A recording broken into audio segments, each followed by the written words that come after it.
도윤아 안녕. 자, 우리 시조 세 편 영상으로 공부해 보겠습니다. 우리 교과서에 나와 있는 시조 세 편은 세 편 다 평시조로 구성이 되어 있어요. 사설 시조 같은 경우에는 어이 못 오던가라고 해서 다른 단원으로 빠져 있다, 그치? 그래서 이번 영상에서는 평시조의 특징 한번 살펴보자. 우리 도윤이 평시조의 특징 뭐 이미 알고 있겠지만 한번 다시 보자면 평시조는 정형시에 들어가, 그치? 형식이 정해져 있다. 자, 어떻게 형식이 정해져 있어요? 3장, 6구, 45자 내외라고 정해져 있죠. 3장은 초장, 중장, 종장 이렇게 3개의 문장이다 라는 뜻이었어. 자, 6구는 6개의 의미 덩어리라고 했지. 그래서 하나 보자면 두 번째 시볼까? 수양산을 바라보며 이제를 한한다. 이렇게 한 덩이 한 덩이가 묶일 수 있는데 이게 6개가 나온다는 뜻이고요. 45자 내외는 글자 수 되겠습니다. 자, 그리고 음보는 4음보가 반복이 된다. 그치? 춘산에 눈 녹인 바람 건듯 불고 간대 없다. 수양산 바라보며 이제를 하나노라. 4음보고요. 자, 이건 음보율이고 3, 4조, 4, 4조 이런 건 우리가 뭐라고 불러? 음수율이라고 부르지. 자, 글자 수야. 글자 수가 3글자, 4글자 또는 4글자, 4글자 이렇게 반복이 된다라는 겁니다. 자, 그리고 초장, 중장, 종장에서 마지막 문장을 종장이라고 하는데 종장의 음수율은 또 정해져 있는 게 있죠. 몇 글자? 3, 5, 4, 3이라고 해서 마지막 문장의 글자 수는 이렇게 조금 정해져 있어. 하지만 이거 100% 지킬 필요는 없다. 근데 그 와중에서 많이 지키는 게 있지. 사설시조로 넘어갔을 때 평민들마저 긍정적으로 계승한 게 있어. 그게 바로 뭐야? 종장의 첫 번째 마디, 첫 음보지. 자, 첫 음보는 보통 몇 글자? 3음 정이 아니라 3음절이라고 해야 되죠. 3음절로 고정이 되어 있다라는 거 꼭 기억해 두면 될 것 같아. 자, 그러면 작품 분석으로 들어가 보자. 첫 번째 작품 볼게. 춘산의 눈 녹인 바람 우탁 시인의 작품인데 갈래는 평시조, 당연히 정형시. 모든 작품이 다 정형시다. 그치? 자, 그 다음 두 번째 성격은 낙천적이고 달관적이고 영탄적이다 라고 되어 있어. 자, 낙천적인 거는 뭐 긍정적으로 보는 거, 달관적이라는 거는 초월했다 라고 해야 되지. 현실에 미련을 가지거나 그런 태도가 아니라 초월한 태도고요. 영탄은 뭐 알 겁니다. 자, 주제는 늙음에 대한 안타까움인데, 자, 중요한 건 뭐야? 늙음에 대한 안타까움이지만 이 안타까움을 어떻게 낙천적이고 달관적으로 인식한다 또는 해석한다 라고 봐줘야 된다는 거지. 자, 특징 1번 볼게요. 자, 특징 첫 번째, 색채 대비를 통해서 주제를 효과적으로 드러낸다. 제일 먼저 볼게 색채 대비일 거고, 두 번째는 늙음을 한탄하면서도 뭐야? 인생을 달관하는 여유가 나타난다. 방금 성격에서 봤던 거다. 그치? 자, 반드시 기억해야 돼요. 그러면 작품 분석 들어가 봅시다. 자, 첫 번째 작품이야. 도윤아 선생님이 이렇게 필기를 미리 다 해놨거든. 우리 도윤이 필기 속도가 굉장히 빠르기 때문에 아마 잘 따라올 것 같은데 그래도 너무 빠르다 싶으면 영상 중지하고 필기하고 영상 플레이하고 이런 식으로 배우세요. 자, 시작하자. 초장부터 갈게요. 자, 춘산에 눈 녹인 바람 건듯 불고 간대 없다라고 했는데 첫 번째 색채 대비부터 볼게. 춘산이라고 했어. 봄의 산이지? 봄의 산이면 어때? 꽃이 피고 나무가 푸릇푸릇하고 그래서 알록달록한 색깔이 보일 거야. 그런데 거기에 눈이 왔다. 눈은 무슨 색? 흰색이겠다. 그치? 그래서 흰색과 봄의 색, 뭐 푸른색이라고 해도 되겠죠? 흰색과 봄의 색의 색채 대비가 드러난다. 첫 번째 특징이었습니다. 그쵸? 자, 춘산에 눈 녹인 바람, 건듯 불고 간대 없다. 자, 그 다음 중장 가고 나서 다시 해석을 할 거야. 잠깐 빌려다가라고 했는데 뭘 빌려서 잠깐 바람을 빌려다가 이렇게 해석해야 되지. 춘산에 봄산에 눈이 왔는데 바람이 어떻게 했어요? 이 눈을 녹여버렸어. 그럼 눈 없어졌네? 하얀 눈이 없어졌다? 이 하얀색 눈을 녹인 바람을 어디에? 불리고 싶다. 내 머리 위에 라고 했는데 머리 위에 불리고자 라고 해야 된다. 근데 불리고자 머리 위에 라고 했어요. 무슨 법? 도치법이 사용되고 있다라는 것. 도치법은 강조의 효과를 가져온다라는 거 잊지 말고. 자, 이 바람을 내 머리에 불고 싶대. 그러면 내 머리에도 뭔가 하얀 게 있다라는 건데 뭐겠어? 흰머리. 그치, 흰머리겠지. 그럼 나도 흰머리를 바람 불려서 날리고 싶다라는 것은 늙기 싫어 보이죠? 늙음에 대한 한탄이 드러날 것 같다. 종장하러 가볼게. 자, 그 바람을 불어서 귀 밑에 해묵은 서리라고 했는데 해묵은 서리는 자, 하얀 서리라고 말을 했지만 사실은 뭐였다? 흰머리, 백발을 비유한다 라고 밑에 적혀 있어요. 백발을 녹여볼까 하노라. 내 흰머리 없앴으면 좋겠어. 자, 이렇게 해석을 간단히 한번 해봤어. 그럼 좀 더 디테일하게 들어가 보자. 자, 다시 올라갈게요. 첫 번째, 춘사는 무엇을 비유한다? 젊음을 비유한다. 아까 말했지만 눈을 녹여서 봄산 같은 경우에는 바람이 눈을 녹여주잖아. 그러니까 하얀 눈이 없는 산이야. 흰머리가 없는 거잖아. 젊음을 비유하는 겁니다. 그런데 귀 밑에 해묵은 서리가 있다라는 것은 흰머리였죠. 백발을 비유하는 표현이었다. 백발이 있다라는 것은 어떤 상태다? 늙은 상태다.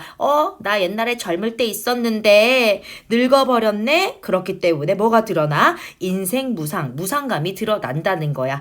늙음에 대해서 인생 무상을 이야기한다. 그래서 이 작품을 우리가 뭐라고 부를 수 있냐? 늙음을 탄식하는 노래, 탈로가라고도 합니다. 다 알고 있으셔야 돼요. 자, 이렇게 봤고요. 두 번째, 초록색 필기로 이제 한번 가볼게. 자, 첫 번째, 춘산이라고 되어 있다. 자, 눈 녹인 바람. 일단 바람부터 보면 바람이 춘산에 눈을 녹였어. 눈을 녹이니까 원래 이게 젊음이라고 치면 젊었던 산으로 다시 돌아왔죠. 바람은 옛 모습을 다시 찾게 하는 대상이야. 그럼 바람을 통해서 춘산은 어떻게 됐다? 옛날 봄산의 모습을 다시 찾았다. 그럼 자연은 어때요? 자연은 계속 순환하기 때문에 변한다는 거지. 하지만 나는 귀 밑에 해묵은 서리를 녹여볼까 하노라 해서 다시 젊어지고 싶지만 녹일 수 있어요? 젊어질 수 있을까요? 젊어질 수 없다. 그럼 인간은 변하지 않는다. 필기했지? 인간은 다시 옛 모습을 되돌릴 수가 없다라는 거야. 여기에서 자연과 인간의 대조도 드러날 수 있다. 이것까지 알아두면 너무 좋겠다. 그쵸? 자, 그리고 마지막으로 이 작품은 결국 계절적 배경이 언제다? 봄이다라는 걸 알 수가 있는데 이 봄이라는 계절적 배경은 봄산처럼 나도 젊어지고 싶지만 나는 저 산처럼 젊어지지 못하네라고 해서 화자에게 무상감을 일으키는 계절적 배경이다. 이 무상감은 내적 갈등이다. 나 젊어지고 싶다. 근데 젊어지지 못한다 라고 해서 내적 갈등이다 라고도 해석할 수가 있습니다. 자, 그래서 봄이라는 계절적 배경은 화자한테 무상감을 일으키는 계절적 배경이지 여기에 자연이 많이 나온다 해서 이 작품을 자연 친화 시조다 라고 하면 된다 안 된다? 절대로 안 된다라는 거야. 알겠지? 자, 여기까지 우탁의 춘산의 눈 녹인 바람 건듯 불고 간데 없다 시조였습니다. 정리가 됐을까요? 네, 그러면 두 번째 작품 앞으로 다시 돌아가서 성격이랑 뭐 주제랑 이런 거 보고 본문 보러 오자. 두 번째는 너무 유명한 작품이야. 아마 정규 시간에도 되게 많이 했을 것 같은데 수양산 바라보며 성산문 작가의 시조다. 성산문 작가는 알다시피 어떤 사람이야? 그치. 사육신이지. 그래서 주제부터 보자면요. 그냥 갈래부터 볼게요. 자, 갈래부터 보자면 어떻게 적혀 있어? 네, 평시조이면서 절의가라고 적혀 있다. 그치? 맞아. 절개 또는 뭐 지조와 절개를 노래하는 거야. 성격 절이적, 비판적, 그리고 풍자적이라고 되어 있어. 아무래도 이 작품이 비유가 강한 작품이기 때문에 풍자성을 띈다라고 봐줘야 됩니다. 주제는 죽음을 각오한 굳은 지조와 결의, 또 단종을 향한 굳은 절개. 그럼 단종을 향한 굳은 절개니까 단종을 죽인 사람은 누구야? 세조, 수양대군이지. 세조, 수양대군의 왕위 찬탈에 대한 비판도 들어있다라는 거지. 자, 특징 1번은 이 작품에서 정말 중요한 거는 역시 중의법이었다. 맞지? 자, 중의적, 서리적 표현을 통해서 대상에 대한 비판의식을 비유적으로 드러낸다. 돌려서 뭐 욕하는 거야. 그래서 또 풍자라고 했어요. 두 번째, 일반적 상식을 뒤집어 표현함으로써 화자의 굳은 절개와 결의를 강조한다. 이 작품에서는 일반적 상식을 뒤집은 생각, 뒤집은 발상이 나오는데 그 효과는 바로 뭐다? 화자의 절개, 결의를 강조하는 것이다. 라는 거야. 맞지? 자, 그러면 다시 본문 한번 보겠습니다. 두 번째 본문 볼 거예요. 초장 가자. 수양산 바라보며 이제를 하나노라 라고 되어 있다. 자, 그 다음 계속 읽어볼게. 줄여 죽을 찐들 굶어 죽는다 한들 채미도 하난 것과 채미에서 되겠어? 고사리 캐먹어서 되겠어? 비록 푸세의 것인 듯 그것 비록 보잘것 없는 음식이지만 그거 뉘 따해 놨나니 그거 누구 땅에 놨는데? 라고 마무리를 했어. 자, 겉으로 보이는 해석부터 보자면 수양산을 바라보면서 백이숙제 형제를 원망했대. 왜? 이 백이숙제 형제가 어떻게 했어요? 네, 지조를 지키겠다라고 해가지고 수양산이라는 곳에 하필 공교롭게 이름이 수양산이다. 그치? 은나라 충신들이었는데 주나라 무왕이 이 은나라를 멸망시키고 주나라를 일으켰지. 아무리 임금님이 좀 모자라도 그렇지 신하가 됐는데 어떻게 임금님을 멸망시키고 새 나라를 세우냐 해서 이 주나라 무왕은 따르지 않겠다 해서 수양산으로 들어갔어요. 그곳에 은거하며 살면서 이제 고사리를 캐먹다가 많이 못 먹고 죽었다. 이렇게 영양실조로 죽었을 것 같아. 그쵸? 자, 그렇게 죽은 사람들이야. 그럼 이 사람들은 지조와 절개의 1인자라고 볼 수 있다? 그런 지조와 절개를 잘 지킨 인물들을 원망한다라고 되어 있다. 그쵸? 좀 이상하네. 이유는 뭐였어? 굶어 죽더라도 채미도 하난 것과 소리법이야. 굶어 죽었으면 죽었지 고사리 캐먹어선 되겠냐라고 말하는 거죠. 그럼 지금 화자는 백이숙제가 수양산 들어가서 고사리 캐먹은 것조차 해선 안 된다라고 보는 거야. 왜? 비록 고사리 그거 보잘것 없는 음식이지만 그것 또한 누구 땅에 났어? 주나라 땅에 났기 때문에 고사리조차 먹지 않고 더 빨리 죽었어야 된다는 그런 의미인가? 고사리조차 먹었으면 안 된다. 나는 그것조차 먹지 않겠다 하는 지조와 절개를 강조하는 그런 내용이었다. 자, 그러면 다시 우리 중의적 표현부터 볼게요. 자, 첫 번째, 수양산 바라보며 이제를 하나노라라고 했을 때 수양산 첫 번째 중의적 표현이 드러나는 거다. 그치? 자, 첫 번째 뭐였어? 겉으로 봤을 때는 중국의 수양산이었는데 사실 숨은 의미는 공교롭게 이름이 같은 수양대군이었어요. 굶어 죽는다 하더라도 채미도 하난 것과 자, 채미의 중의적 표현 첫 번째 뭐였다?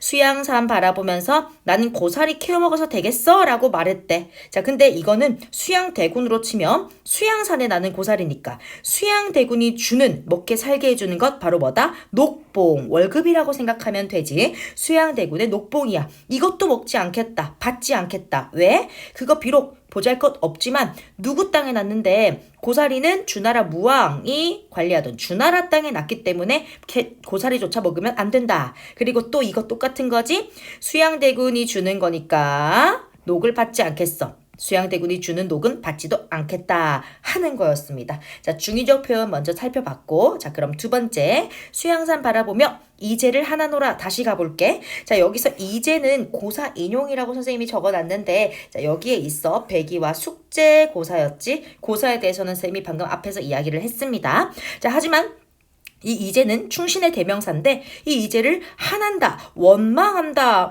다른 사람들은 칭찬하는데 화자는 원망한대요. 여기에서 바로 자, 이제에 대한 원망, 비판적 태도를 드러내는 것 좀 이상하다. 그치? 자, 이것은 상식을 뒤엎는 표현 또는 발상이야. 그쵸? 자, 그럼 왜 이런 발상을 했다? 나는 이제보다 더 높은 지조와 절개를 가지고 있다. 나 고사리조차 안 먹을 거야. 즉 자기의 더 굳은 지조와 절개를 강조하기 위해서 이제를 원망하는 표현을 했다는 거예요. 이거는 상식을 뒤엎는 표현과 발상이었고 다른 사람들이 비교했을 때는 이제가 더 뛰어났을 수도 있어. 근데 나는 내가 이제보다 더 뛰어나다라고 했으니까 주관적 비교가 들어갔다라고 봐야 하는 겁니다.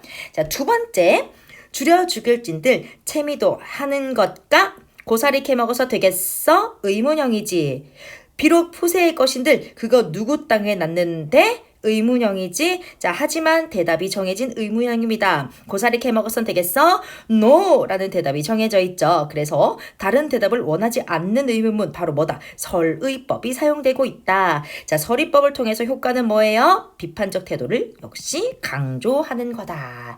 자, 여기까지 수양산 바라보며 시조였어. 이거는 많이 배웠던 거라서 익숙하겠지만 우리 내신이니까 좀 더 꼼꼼하게 봐야 되고, 자, 이 시는요, 이 시에 대한 답가가 있어. 주의식의 답가가 있는데, 자, 이 답가는 백의 숙제를 변호하는 거라고 생각하면 돼. 간단하게 한번 읽어보자면, 굶어 죽으려 하고 수양산에 들었거니 굶어 죽으려고 들어갔다는 거지. 목숨을 연명하러 들어간 게 아니야. 누가? 백의 숙제가. 죽으려고 들어간 사람들이 설마 고사리를 캐먹으시랴? 공통점이지. 서리법이야. 고사리 먹으려고 들어갔겠어? 그럼 그들이 고사리를 캔 것은 먹으려고 한 것이 아니다. 이유가 뭐래요? 물성이 굽은 줄 애달아. 펴보려고 캠이라. 고사리가 이렇게 굽어서 자라니까 고사리가 굽어있는 게 속상하고 불쌍해서 그걸 펴주려고 캔 거지. 그걸 먹기 위해서 캔 게 아니다. 라고 말하는 겁니다. 그래서 이유를 대준다라고 적혀 있는데 주의식은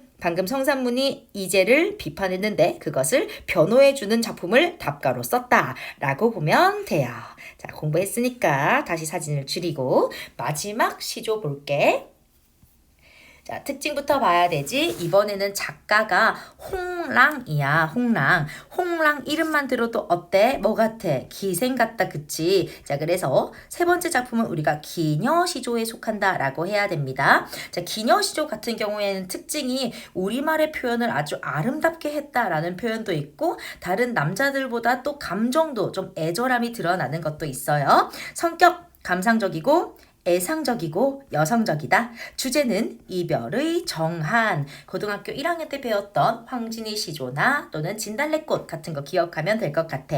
자, 특징 1번부터 보자. 자연물을 매개로 임에 대한 시적 화자의 마음을 표현했다라고 했는데 이 작품에서 웹버들 나오는 거 알지? 자, 두 번째. 이것도 역시 도치법 나오네. 우리 도치법 아까 춘산의 눈 녹인 바람 첫 번째 작품에서 도치법 배웠는데 맞죠? 자, 그럼 여기도 도치법이 나온다. 체크하면 될 것 같고 시적 화자의 섬세한 감정을 도치법을 통해서 효과적으로 드러낸다. 특징 2개 기억했으면 자, 본문 분석 들어가 볼게요. 자, 세 번째 작품입니다. 초장부터 볼게요. 웹버들 가력 꺾어 보내노라 님의 손대. 자, 웹버들은 왜 고1 때 배웠다. 산의 버드나무 가지. 그치, 산의 버들이야. 산버들이라고 적혀 있어요. 일단 이거 중요하니까 동그라미 쳐줘야 됩니다. 자, 이 산버들을 가려 꺾어서 갈혀는 골라라고 해석을 해놨어. 자, 골라서 꺾는다는 거는 예쁜 것을 골라서 꺾는다. 왜? 이거 당신한테 주는 거니까. 그래서 화자의 정성과 사랑이다 라고 보면 돼요. 자, 가려 꺾어서 보내노라 님의 손대. 어떻게 돼야 돼? 원래 임의 손에 보낸다 라고 해야 되지. 문장 순서 바뀌었다. 무슨 법? 도치법 사용되고 있다. 당신에게 보낸다 라는 거야. 이걸 강조하기 위해서지. 자, 그러면 왜 보내는지 또 볼게요. 주무시는 창밖에 심어두고 보세요라고 했다. 그리고 더 읽어보고 해석할게. 왜 주무시는 창밖에 심어두고 보란가야? 밤비에, 자, 밤비는 지금 해석하시면 됩니다. 자, 밤에 비가 내린다. 비는 일단 하강 이미지야. 그리고 비는 뭐와 닮았다? 눈물과 닮았다. 그래서 눈물의 이미지를 가지고 있어. 그러면 밤에 비가 내리면 누군가 눈물을 흘린다라는 걸 임도 상상할 수 있지 않을까? 그때 바로 눈물 흘리는 나를 생각해야 되지. 밤비에 새잎, 어디에서? 맷버들에서 새잎 꽃 나거든. 새잎이 난다면 이거를 나라고 여겨주세요 라고 말하고 있다. 그치? 그럼 여기에서 맷버들은 바로 뭐다? 화자 자신이다 라는 걸 알 수가 있겠네. 자, 가장 중요한 거였다. 맷버들의 특징 한번 볼게요. 첫 번째, 이별의 정표예요. 헤어지기 전에 맷버들을 주고 이거 나라고 생각해 라고 하는 거니까 우리 이별의 정포고 화자의 분신이라고 볼 수 있다. 자, 맷버들과 새잎 똑같아 라고 보면 돼. 그래서 화자의 분신이고, 자, 그러면 이별의 정표면서 화자의 분신이다. 자, 그리고 세 번째, 임을 향한 마음이고요. 가기 전에 선물 준다라고 보면 돼. 마지막으로 내 마음을 전하는 매개체이다. 이렇게 네 가지 맷버들의 의미는 우리 암기를 해야 될 것 같아. 그치? 자, 그리고 이것과 관련된 된 게 여기 적어놓은 것들이야. 뭐? 김소월의 진달래꽃. 진달래꽃 어땠어요? 나보기가 여기 가실 때 말없이 보내주고 영변의 약산 진달래꽃을 뿌려준다. 이건 임에 대한 나의 사랑이었다. 가시는 걸음걸음 놓인 그 꽃을 사뿐히 지려밟고 가시옵소서. 화자의 분신도 된다라고 했어요. 굉장히 비슷하지? 김소월의 진달래꽃. 그리고 두 번째는 우리 교재에도 있는 삼위인곡에서 자, 봄, 여름, 가을, 겨울 계절이 흐를 때마다 화자가 임에게 뭘 줬다? 선물을 줬다. 기억나? 매화도 보고 지은 옷도 주고 그치 청광도 있었고 춘광도 있었고 봄볕 같은 것들 맞습니까? 자, 그런 것도 연관지어서 이해하시면 돼요. 자, 그리고 하나 더 보자면 이 맷버들 같은 경우에는 자연물에 화자의 마음을 투영했다라고 보면 돼. 아까 임을 향한 마음이라고 했다. 그치? 하지만 이 맵버들이 지금 뭐 울거나 아니면 감정을 가지고 있거나 이런 표현은 아니기 때문에 감정이입이라고는 보면 안 된다라는 거야. 됐어요? 자, 그럼 마지막으로 맵버들 골라 꺾어서 당신께 보낼게요. 이거 난데 주무시는 창 밖에 심어두고 보세요 라고 했어요. 내가 만약에 사랑하는 사람한테 이거 나예요 하고 꽃을 준다면 어떻게 했으면 좋겠어? 내 머리맡에 놨으면 좋겠어. 그치? 그런데 지금 화자는 창 밖에 심어두고 보자는 거야. 왜 창 밖일까? 화자의 직업이 뭐였어? 그치, 기생이었어. 출신이 기생, 평민 중에 평민 출신이기 때문에 화자는 이 사랑하는 임과 아마 기생이 사랑하는 임은 주로 자주 만났던 양반이었겠지. 이 양반과 함께 할 수 없다는 걸 아는 거야. 그럼 이건 바로 뭐다? 신분적 한계구나 라는 걸 알 수가 있다. 여기까지 3개 작품을 다 해석을 해봤는데 도율이 이해 잘 했죠? 그럼 뒤로 넘어가서 우리 학습 활동 한번 볼게요. 자, 1번. 자, 시조 1번에 시적 화자가 처한 상황과 심정은 어떨까요? 예시답안 읽어볼까? 자, 시적 화자는 봄바람이 불어있는 산에 눈이 녹는 것처럼 자신의 백발도 눈처럼 사라지길 바라며 늙음에 대해 탄식하고 있다. 그치? 자, 그 다음 두 번째, 시조 2에 대한 정보인데 이 작품의 고사를 사용한 작가의 의도를 파악해보자 라고 했습니다. 자, 여기 작가는 단종복이 힘쓰다 죽음을 맞이한 충신, 사육신이었고요. 제재는 백이숙제의 고사였습니다. 읽어보면 어떤 내용인지 알 거야. 자, 그럼 백이숙제 고사를 왜 사용했는가? 예시답안 볼게. 작가는 자, 절의를 대표하는 인물인 백이숙제보다 더 엄격하게 절의를 지키겠다. 내가 더 엄격한 절의를 지키겠다라는 자신의 의지를 표현하기 위해서 아마 이런 절의를 대표하는 인물의 고사를 사용했다라고 해석할 수 있습니다. 다음 3번. 자, 홍랑의 시조에서 화자의 심정을 전달하는 매개체 너무 쉽다. 맵버들이었어요. 그 다음 2번으로 갑니다. 2번에 1. 자, 세 작품의 형식상 공통점을 찾아보자. 전부 다 뭐였다? 평시조였다. 그래서 3장 6구의 형태였고요. 사음보의 율격을 지녔다. 그 다음 종장 마지막 줄이지 첫 음보가 자 종장의 첫 음보는 몇 글자였다? 삼음절 3글자로 고장이 되어 있어요. 그러니까 당연히 둘째 음보보다는 짧다라고 나와 있지. 이거는 평시조의 특징이었다. 자, 그 다음 2-2갈 볼게. 시조에 대한 다음 설명을 참고해서 새 작품이 지닌 문학사적 의의를 설명해보자. 한번 읽어보자. 고려 후기에 발생한 시조는 시조는요 고려 후기에 발생했다. 자, 조선에 가장 활발했지만 시작점은 고려야. 고려인 거 알아도. 자, 사대부들의 미의식과 정신세계를 표현하는데 가장 알만한 문학 양식으로 정착되었다. 그 이유는 간결하면서도 안정적인 형식을 갖추었기 때문이다. 정형시였다. 그치? 자, 하지만 사대부 남성만 시조를 항류한 것은 아니었으며 다양한 계층의 작가들이 이 갈래를 통해 저마다의 생각과 감정을 표현하였다. 또한 연시조는 평시조 여러 개가 하나의 제목으로 묶여 있는 걸 연시조라고 하지. 우리가 어부사시사 같은 거 우리 중간고사 때 했네. 연시조나 사설시조처럼 평시조와 평시조의 형식을 변형한 작품에 창작될 수도 있었다. 시조가 다른 갈래보다 오랜 생명력을 지니게 된 데에는 다른 갈래보다 더 오랜 생명을 지녔다. 왜? 도연아, 시조는 언제 마무리를 했어? 고려에 시작해서 조선의 가장 큰 흥행을 하고 언제 끝났어? 안 끝났지. 현재까지 창작이 되고 있다라고 봐야 돼. 가장 오랜 생명력을 지니고 있네. 자, 이런 것에는 이와 같은 갈래 특성이 반영되었다라고 볼 수 있다. 다양한 변형도 가능하고, 그쵸? 작가의 생각, 저마다의 생각을 드러내기가 쉬웠기 때문이다. 그럼 뒤로 넘어가서 예시답 한번 읽어보자. 자, 시조 1과 2에서는 사대부 작가가 자신의 개인적 문제나 신념을 말하고 있고, 시조 3에서는 기생인 작가가 임에 대한 사랑을 노래하고 있다. 자, 특히 시조 1은 고려 후기 작품으로 시조의 발생과도 연관된다. 자, 이처럼 시조 1, 2는 시조가 사대부들의 미의식과 정신세계를 표현하는 문학 양식으로 정착되었음을 드러낸다. 자, 사대부들의 미의식과 정신세계를 표현하는 문학 양식이다라고 했는데, 사대부들은 주로 어떤 걸 표현했다? 관념적인 주제를 좋아했어. 예를 들어서 이런 것들이지. 지조절개, 충, 유교, 임금, 그리고 자연친화, 이런 것들이다. 자, 그 다음 시조 3은 다양한 계층의 작가들이 기녀까지 확대되었지. 시조를 통해 여러 정서를 표현했음을 보여준다. 따라서 새 작품은 시조의 갈래상 특성을 잘 드러내는 의의를 지니고 있다. 각각 작품의 갈래상 특징을 따로따로 외워줘야 될 것 같아. 자, 이제 마지막으로 세 번째, 현대시조, 애기맺고 볼게.